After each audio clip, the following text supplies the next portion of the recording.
John, thank you very much for inviting me, and let me thank all of you who are here this afternoon. Before I begin the thrust of my remarks, let me give you a very short thumbnail sketch of my political life, because my journey here to Washington, D.C. has been a little bit different than many of my Senate colleagues. As John mentioned, I was born in Brooklyn, New York in 1941. My father came to this country from Poland at the age of 17 without a penny in his pocket and without much of an education, and I always think back about the extraordinary bravery that was his, as well as many other millions of people who came to this country with so little. My mom graduated high school in New York City. My dad worked for almost his entire life as a paint salesman, and we were solidly lower middle class. My parents, my brother and I, lived in a small rent-controlled apartment. My mother's dream was to move out of that small apartment and own a home of her own. She died young, and she never fulfilled that dream. As a kid, in many, many ways, I learned what lack of money means to a family, and that is a lesson I have never forgotten. My wife, Jane, and I have been married for 27 years. We have 4 great kids and 7 beautiful grandchildren. And without trying to be overly dramatic about it, what motivates me politically, why I do what I do, is to make sure that these kids and all of our children can live in a wonderful country and a wonderful world. Representing the great state of Vermont, as John indicated, I am the longest-serving independent in American congressional history. I served 16 years in the House and as Vermont's lone congressman, and in 2006 I was elected to the Senate and re-elected in 2012. I began my rather unusual political career back in 1971 as a candidate for the U.S. Senate on a small third party called the Liberty Union, and I received 2% of the vote. Not dissuaded, I ran a year later for governor of the state of Vermont and received 1% of the vote.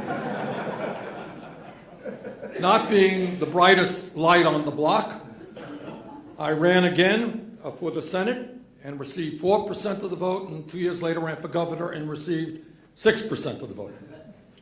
I thought that I would give the people of Vermont a break, and I retired from politics in 1976. Remembering one particular guy who said, "Bernie, I promise I will vote for you if you promise me you will never run for office again." In 1981, I was persuaded by some friends to run for mayor of Burlington, the largest city in our state, against a 5-term Democratic mayor. I ran as an independent. Nobody but nobody thought that we had a chance to win. We did. In that very remarkable election, we put together an extraordinary coalition of workers and trade unionists, of environmentalists, of neighborhood activists, of low-income organizations, of women's groups, of college students. And that type of coalition politics, of bringing people together around a progressive agenda, shapes my view of politics today. In a campaign which cost about $4,000, I and the people who supported me knocked on thousands of doors in the city, and let me tell you, it gets cold in Vermont in March. On election night, when the votes were counted, we won the working class wards by something like 2-1 and won the election by all of 14 votes. It was the biggest political upset in modern Vermont history, and after the recount, the margin of victory was reduced to 10 votes. Without going into any great lengths here, I took office with 11 out of the 13 members of the City Council, Democrats and Republicans, in very strong opposition to my agenda. And trust me, if those of you in this room think that President Obama has gotten a rough time for Republicans, that was nothing. That was nothing compared to what I and my supporters experienced during my first year in office. But 1 year later, in strong support of what we were attempting to do and what we wanted to do, a slate of candidates working with me defeated a number of the incumbent obstructionists. A year after that, in an election in which the voter turnout was almost double from what it was when I was first elected, I pretty easily defeated a Democratic and Republican candidates, continued to get reelected, and in my last election defeated a candidate from both political parties. In 1988, I ran for the U.S. Congress in a three-way race. I came in second with 38% of the vote. 2 years later, I won that election by a 16%, winning with over 16% more than my opponent. In 2006, with the retirement of Senator Jim Jeffords and with the support of Democrats, I won Vermont's Senate seat against the wealthiest person in the state of Vermont, a candidate who spent 3 times more money than anyone had ever spent before in our state's history, and who ran a very, very negative race. I won with 67% of the vote, and in 2012, I won re-election with 71% of the vote. As mayor of Burlington, my administration took on virtually every special and powerful interest in the city and in the state. Against the wishes of developers and the railroads, we created a beautiful, people-oriented waterfront and a bike path along Lake Champlain. We developed the first municipal housing land trust in the country for affordable housing. We won national recognition for urban beautification by planting thousands of trees throughout the city, and we made major improvements in our streets and sidewalks. We implemented the largest environmental program then in the state's history by building a new wastewater facility to prevent untreated waste from going into the lake. We started a youth office, which created a beautiful daycare center, a Little League program, after-school programs, and a teen center, all of which continue to exist today. We were the first city in Vermont to break its dependence on the regressive property tax. We made major changes in Burlington Police Department, moving in the direction of community policing. We started a very active and successful arts program and women's council. The result, for the last several decades, Burlington has been considered to be one of the most beautiful and livable small cities in America, and I invite all of you not only to visit Burlington, but to visit our beautiful state of Vermont. In 1990, I became the first independent elected to the U.S. House in 40 years, and during my first year there, along with 4 other House members, we formed the Congressional Progressive Caucus, which stands today as one of the largest and most important caucuses in Congress, doing a great job representing the working families of our country. One of the first votes in the House that I cast was against the first Gulf War. I believe that history will record that that was the right vote, as was the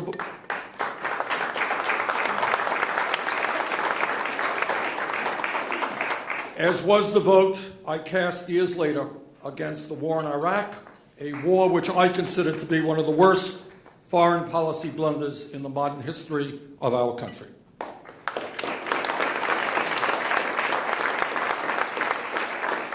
That war, and I speak as the former chairman of the Veterans Committee, who learned in my 2 years as chairman what the cost of war is. And that war cost us not only the lives of thousands of wonderful and brave young men and women, but it also created a situation where today hundreds of thousands, some 500,000 men and women have come home from Iraq and Afghanistan with post-traumatic stress disorder and traumatic brain injury. They've come home with loss of arms and legs and their eyesight and their hearing. That is the cost of war. And before we get involved in another war, we should remember what war is really about.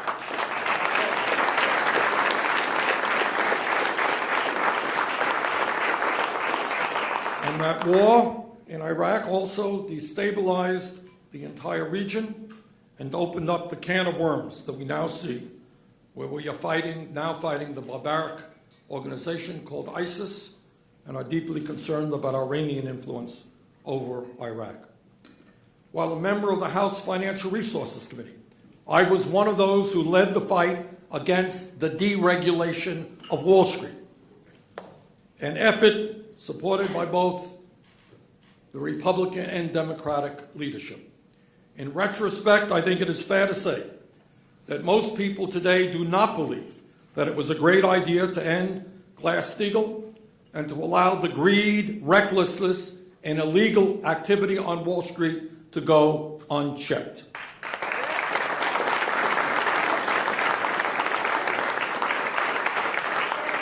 I also strongly oppose the trade agreements written by corporate America and again supported by Democratic and Republican presidents, agreements like NAFTA, CAFTA, permanent normal trade relations with China, and other trade agreements which have cost us millions of decent-paying jobs and have led this country to a race to the bottom.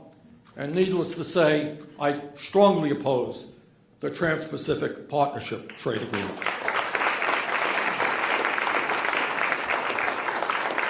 While in the House, I took on the pharmaceutical industry and the outrageous prices they charge our people, and became the first member of Congress to take Americans across the Canadian border to purchase prescription drugs there.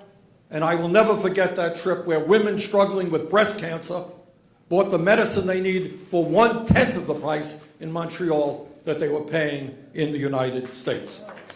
And my understanding is that today, hundreds of thousands of people, sadly, have to continue buying their medicine in Canada rather than in their local pharmacies. As the chairman of the Senate Veterans Committee, I worked hard in a bipartisan way to pass the most significant veterans legislation passed in many, many years. This legislation put over $15 billion into improving veterans' health care, into making certain that the people who put their lives on the line to defend us get the best quality health care possible and get it in a timely manner. And I have one of the wonderful honors that I have received in recent years is to have been the recipient of the highest awards from both the American Legion and the VFW, and I am very grateful to them for that acknowledgement.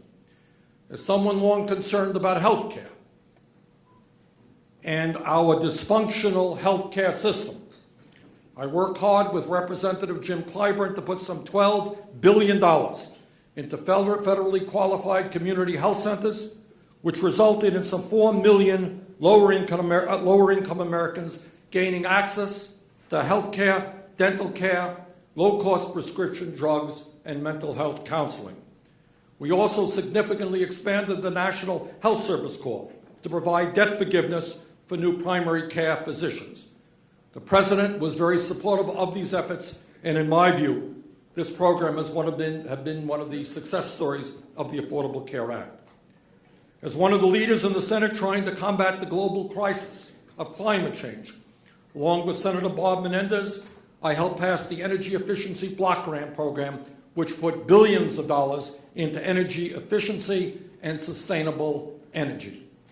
Several years ago, working with several of my colleagues, I founded the Defending Social Security Caucus, and we were successful in beating back massive efforts to try to cut programs, cut Social Security and benefits for disabled veterans from some of the most powerful people in this country. And that's an effort I will continue to make. That is a very brief description of my life and my political history. Let me go to something more important, and that is the future of our country. And what I'm going to tell you now, I suspect not too many people who come up here will talk about. But as somebody who has been described as being too gruff, as a grumpy grandfather, as too abrupt, and as not one of the more cheerful guys on Capitol Hill, I have to live up to my reputation. So I will be gruff, I will be abrupt, and let you know what I think. Today, in a nation plagued by many, many concerns, the most serious problem we face is the grotesque and growing level of wealth and income inequality.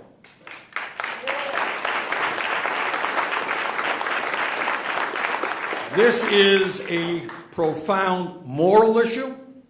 It is a profound economic issue. And as a result of Citizens United, it is a profound political issue. This is the issue that impacts all other issues: job creation and income, infrastructure, tax reform, healthcare, climate change, the environment, education, foreign policy, you name it, are all fundamentally impacted by income and wealth inequality. And let me be very honest with you and tell you what very few elected officials will tell you. And that is that given the incredible power of the billionaire class over the economic life of this country, over politics, over media, I am absolutely convinced that the struggle for economic and social justice, the struggle for a strong middle class, the struggle for a vibrant democracy in which elections are not bought by the wealthy, will not be won in our lifetime unless an unprecedented grassroots movement is developed which is prepared to take on and defeat the power of the 1%.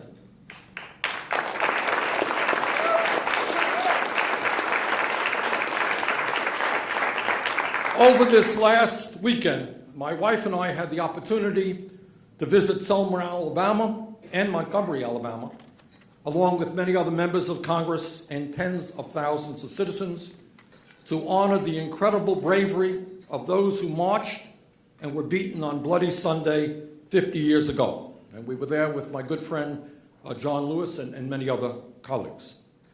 Standing outside of Martin Luther King's small and modest Dexter Avenue Church in Montgomery, I was reminded very forcefully that real change never takes place without struggle, without the active participation of millions of people who are prepared to stand up and fight for justice, of people who, in fact, are prepared to put their lives on the line in those struggles. The political battle of our time is not Republicans versus Democrats. It is not the political games inside the Beltway that preoccupy much of the media's attention. It is not the ugly 30-second TV ads that flood our airwaves. The political struggle of this moment in our history is a declining middle class of millions of people working longer hours for lower wages, if they are lucky enough to have jobs, against the power of a billionaire class whose greed has no end. It is the struggle of Americans, black, white, Hispanic, Asian, Native American, women and men, gay and straight, struggling for decent jobs and the income to adequately take care of their families, struggling for retirement security, struggling for a decent education for their kids, struggling for health care, struggling for dignity, against the greed and power of a few on top who apparently want it all. Economically, as many of you know, for the last 40 years, the great middle class of our country, once the envy of the entire world, has been in decline. Despite exploding technology, despite increased productivity, despite the global economy and the increase in trade, millions of Americans today are working longer hours for lower wages, and we have more people living in poverty today than at almost any time in the modern history of America. Today, real unemployment is not 5.5%. Real unemployment is 11% if you include those workers who have given up looking for work or are working part-time when they want to work full-time.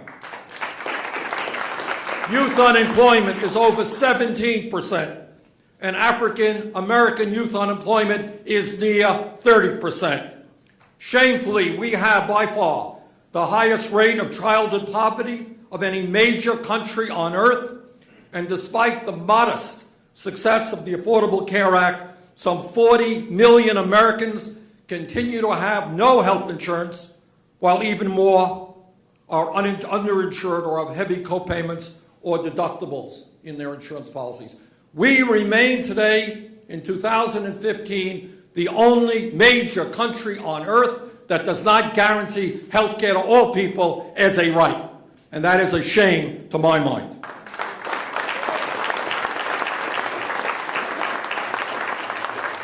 Now, there are a lot of angry people out there all across this country. Some of them are in the Occupy Wall Street movement, consider themselves progressives. Some are in the Tea Party movement and see themselves as conservatives. But let me give you a hint as to why we are angry and why they are angry. Since 1999, the typical middle-class family has seen its income go down by almost $5,000 after adjusted for inflation. The median male worker made $783 less last year than he did 42 years ago, despite an explosion of technology and productivity. Are we better off today than we were 6 years ago? When Bush left office, of course we are. But anyone who does not understand the suffering, anxiety, and fear that the middle class and working families of our country are experiencing today has no idea as to what's going on in this country. And sometimes that's my perception of Capitol Hill. There's a world here in Capitol Hill very distant from Vermont and the rest of the country. And I think it's imperative that we close that gap and begin to understand what's going on with the working families of this country. Meanwhile, while the middle class continues to disappear, the wealthiest people and the largest corporations are doing phenomenally well. And the gap between the very, very rich and everyone else is growing wider and wider and wider. Top 1% now owns about 41% of the entire wealth of this country, while the bottom 60% owns less than 2%. Today, incredibly, the top 1/10 of 1%, 1/10 of 1% now owns nearly as much wealth as the bottom 90%. Today, the Walton family, the owner of Walmart, is now worth $157 billion. That is more wealth than the bottom 42% of the American people. The fact of the matter is that over the last 40 years, we have witnessed the Robin Hood principle in reverse, an enormous transfer of wealth from the middle class and the poor to multimillionaires and billionaires. In 1985, the share of the nation's wealth going to the bottom 90% was 36%. In 2013, it went down to just 22.8%. Listen to this. If the bottom 90% had simply maintained the same share of our nation's wealth as it did 30 years ago, it would have more than $10 trillion in wealth than is currently the case today. Meanwhile, while the middle class has shrunk, the people on top are doing extraordinarily well. Today, the richest 1/10 of 1% have increased their share of our nation's wealth by more than $8 trillion over the last 3 decades. In terms of income as opposed to wealth, since the Great Wall Street collapse, 99% of all new income is going to the top 1%. So our people all over this country struggle. They worry how they're going to feed their kids. They worry how they're going to send their kids to college, how they're going to do child care, worry about their parents. 99% of all new income generated in the last several years goes to the top 1%. The very rich get richer and everybody else gets poorer. In 2013, just as an example, the top 25 hedge fund managers made more than $24 billion. That is equivalent to the full salaries of more than 425,000 public school teachers. Is that what America is really supposed to be about? I don't think so.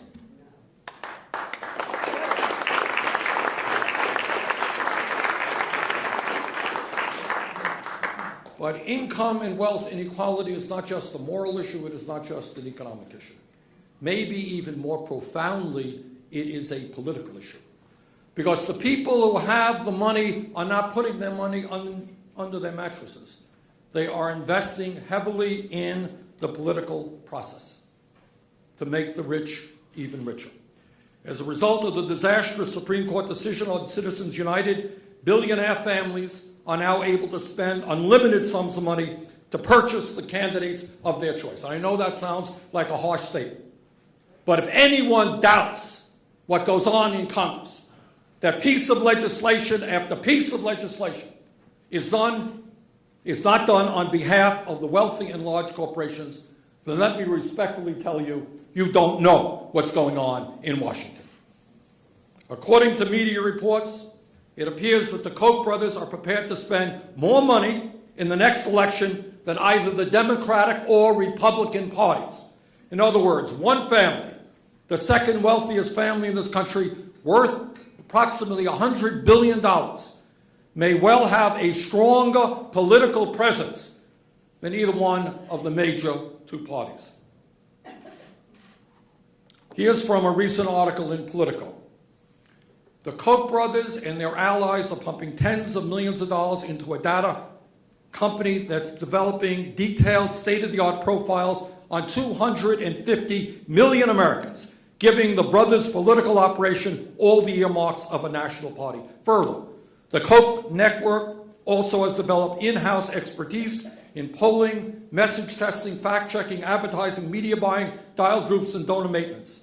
Add mastery of election law or corporate-minded aggressiveness and years of patient experimentation, plus seemingly limitless cash, and the Koch operation actually exceeds the Republican National Committee's data operation in many important respects. And because they have an endless supply of money, they will only get stronger. Now, I want everyone in this room, and in fact those listening to this program, to step back and take a deep breath and tell me what you see. When the second wealthiest family in this country, with an extreme right-wing agenda, and a few of their billionaire pals, have more political power than either of the two major political parties in this country, what is that political system called? Well, I think it should be called by its rightful name. It is not called democracy. It is called oligarchy, and that is the system we are rapidly moving toward, and that is a system we must vigorously oppose.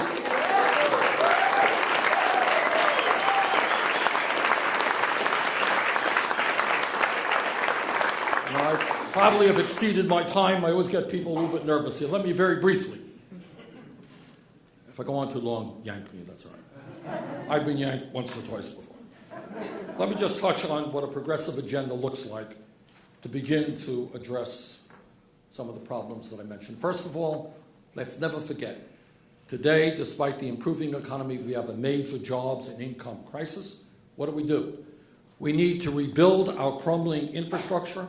I've introduced, along with Barbara Mikulski of Maryland, a $1 trillion piece of legislation that will go a long way to rebuild our crumbling roads, bridges, airports, water systems, and by the way, support the creation of 13 million decent-paying jobs. And when we talk about jobs and income, the $7.25 minimum wage here at the federal level is a starvation wage. We need to raise it over a period of years to $15 an hour. Nobody working 40 hours a week in this country should live in poverty.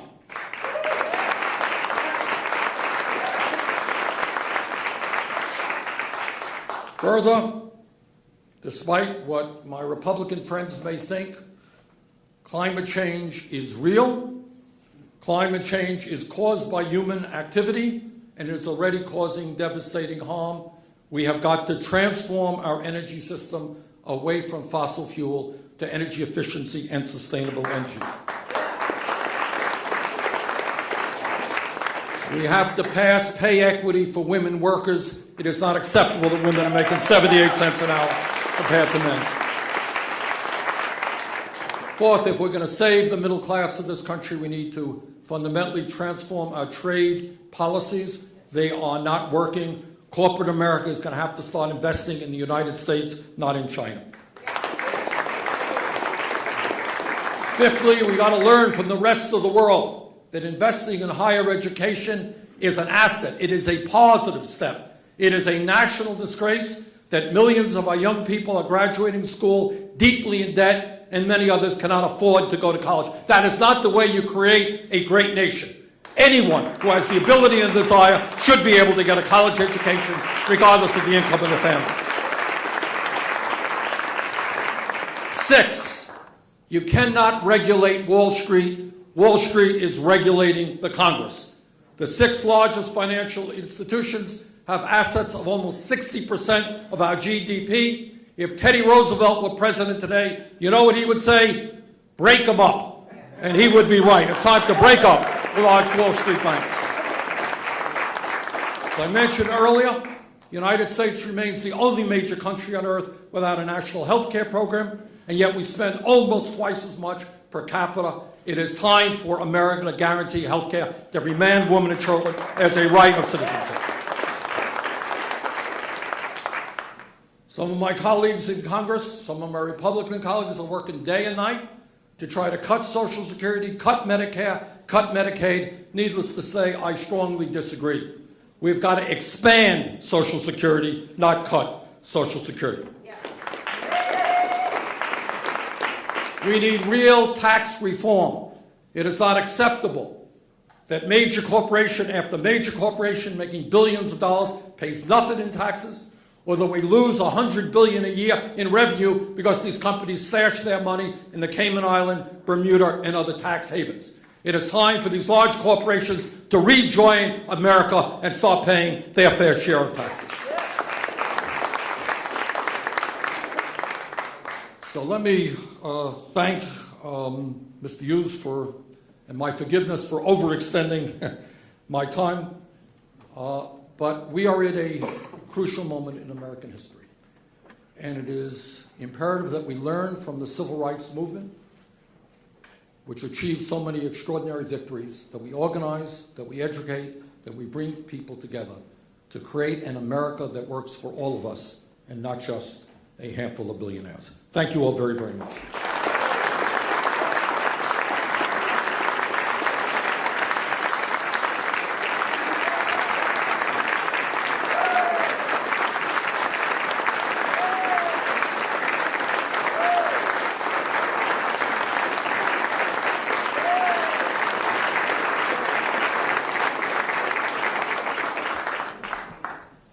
Senator, when will you declare your intentions for 2016, regardless of what they are?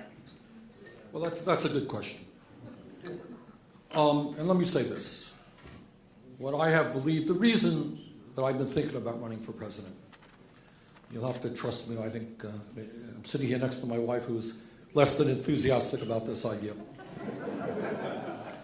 It's not because I wake up in the morning and say, boy, I really have this burning desire to be president of the United States. I am as proud as I can possibly be to be representing the great state of Vermont, and I've reached a higher level of political achievement than I ever dreamed to be possible.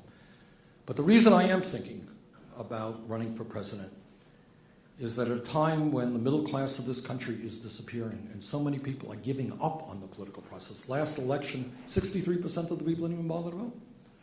So I think we need an agenda. We need candidates who are going to stand up for the working class of this country, for working families.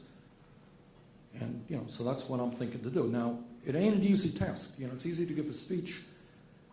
But when you're taking on the Koch brothers and you're taking on the billionaires, you're taking on Wall Street and the insurance companies and the drug companies and the military-industrial complex, that's not easy stuff.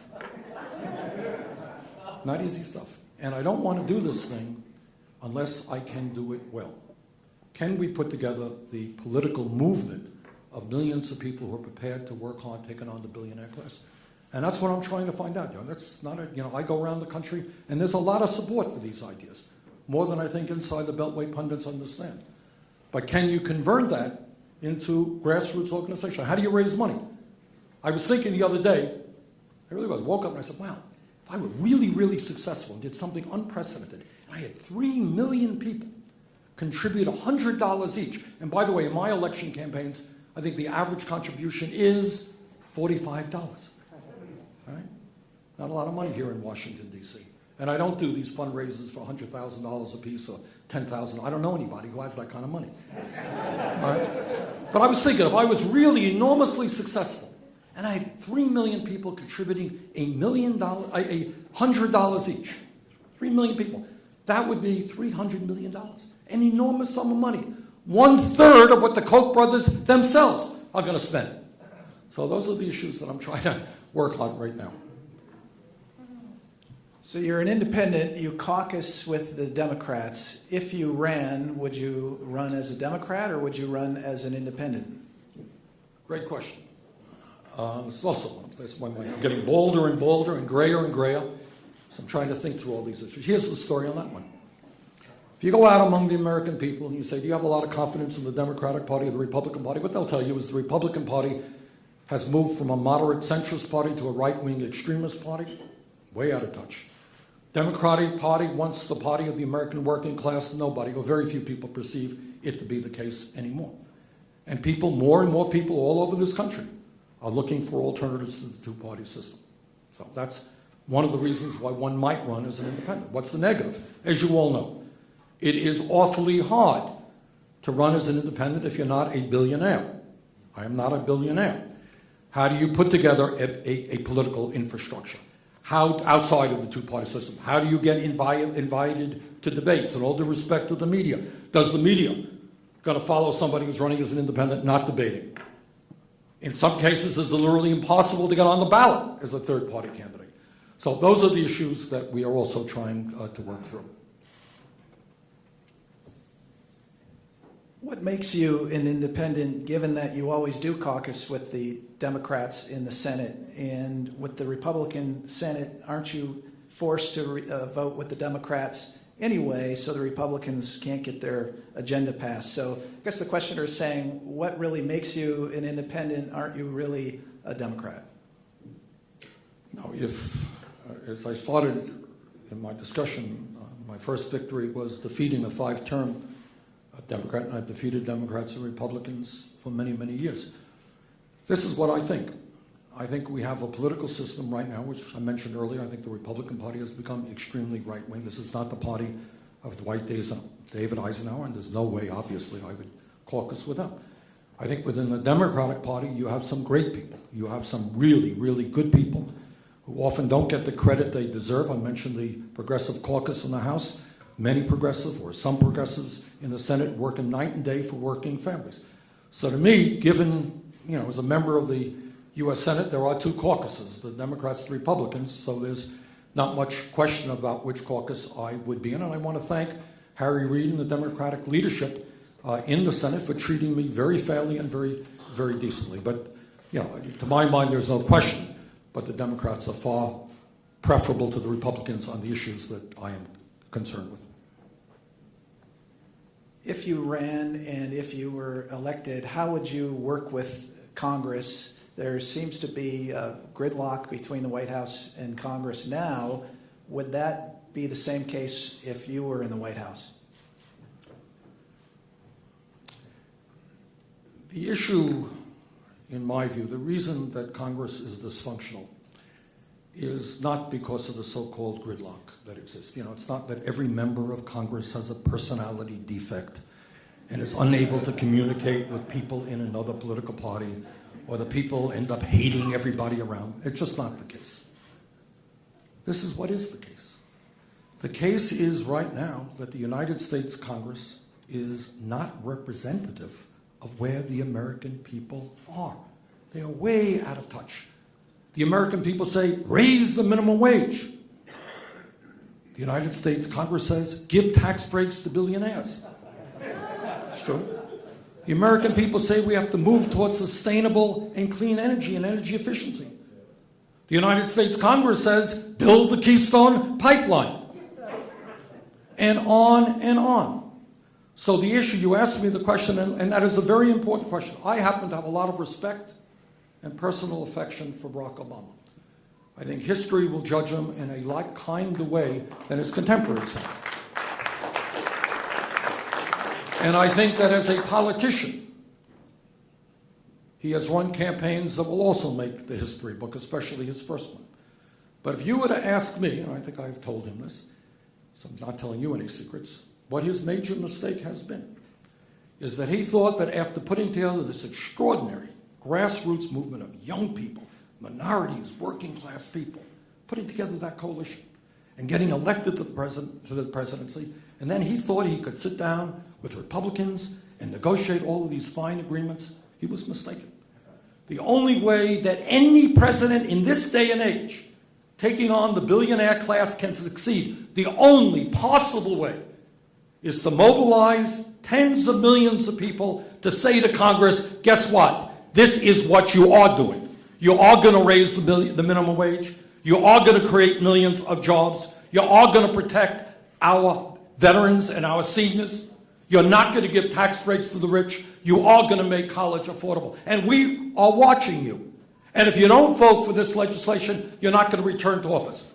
What I will say with 100% certainty, that if we continue to have elections in which 63% of the people don't vote, 80% of young people don't vote, then the rich will only get richer and will continue to dominate what goes on here in Washington. So to answer your question, any serious president that wants to represent working families has to mobilize people all over this country to make the Congress an offer they can't refuse.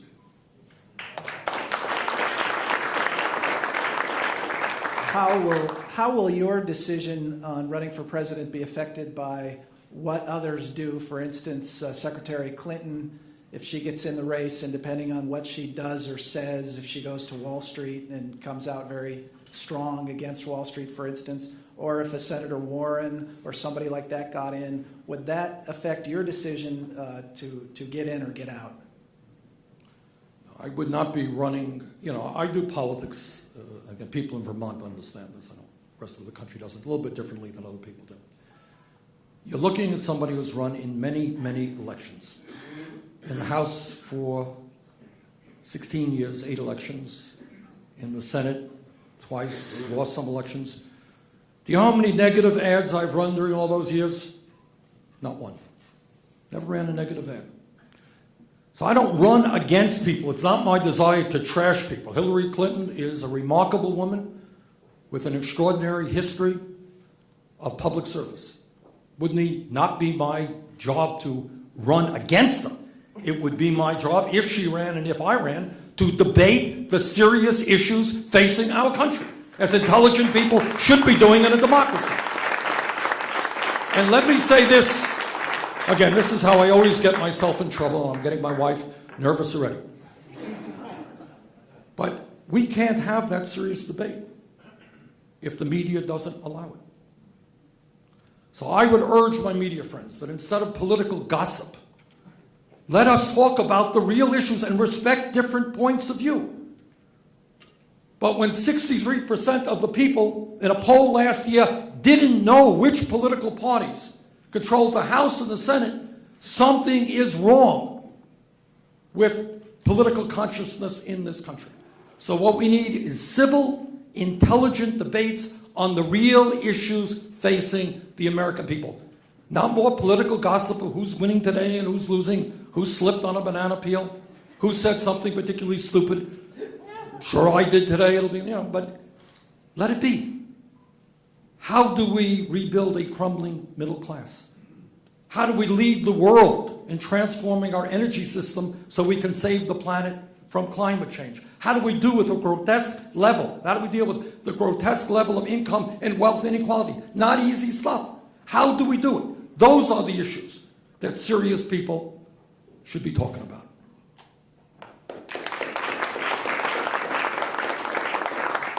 I had read that you were frustrated about the number of times you were asked about Secretary Clinton's emails. And I'm wondering if you view that as just a total tempest in a teapot, or is there some real transparency issues about how government operates at the core of this that people like yourself should talk about? The frustration is that in all the years I've been in Congress, it's true, not one person in the media came up to me and said, Bernie, we have the highest rate of childhood poverty in the industrialized world. What are you going to do about it? Bernie, we have 11% of our people unemployed today. How are you going to put those people back to work? Bernie, are you worried that so few people have so much political power? What are you going to do about that? Those are questions I don't hear very much about. So in terms of, I don't know a whole lot about, I know what you know, what you read in the newspapers about the emails. I really don't know what the rules are in terms of the Department of State. But frankly, from the calls, I just mentioned, asked my person at the front desk, how many calls are we getting on Hillary's emails? You know what the answer was in Washington, D.C.? 0. Not one of the major issues facing me. How would you handle the Federal Reserve as president, and what do you think about the push by the Republicans to have the Fed audited? A good, important issue.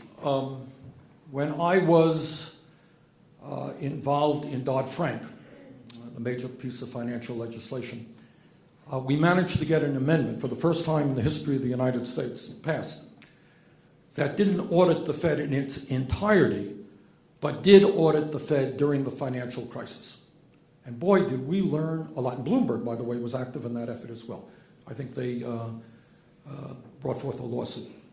But what we found out is that during the financial crisis, $16 trillion in zero or low interest loans was lent out to virtually every financial institution, major financial institution in the United States and central banks all over the world. $16 trillion, zero or low interest loans in a revolving loan fund. And yet working families today have to figure out how they're going to pay 7 or 8% interest rates for their kids to go to college. So maybe we should practice low interest loans for working families and not just greedy financial institutions. In terms of auditing the Fed, that is legislation that I was on. Here's an example of strange bedfellows coming together. Ron Paul and I worked together on that legislation, of which we managed to pass some of it in the bill. So the idea of auditing the Fed does make sense to me. Several questions about war and defense, and we're running short of time, so I'll try to combine a few of them, and you can jump in. You've opposed the wars in Iraq and Afghanistan. If you were president, how would you have responded to the attacks of September 11th, 2001? That's one question. And another questioner notes that you are a big advocate of cutting defense spending, yet this person also believes you're a supporter of the F-35 program, which has come under a lot of criticism as being wasteful. So how do you reconcile that? So F-35 and September 11th. First of all, I voted for the war in Afghanistan. Whether history will recall that as the right vote or not, I don't know, but I did. And the reason I did is obviously we knew, or at least had a pretty good idea, who led the attack on 9/11, Osama bin Laden. He was being harbored in Afghanistan. They refused to give him up, and I supported our troops going in there. I did not know then that that war would go on and on and on. That I didn't know. I strongly opposed the war in Iraq, and I think history will recall that as the right vote. Now, how you deal with ISIS is a difficult issue. None of these issues are simple, and anyone who jumps up and thinks they have the magical solution is usually very, very wrong. But this is what my fear is.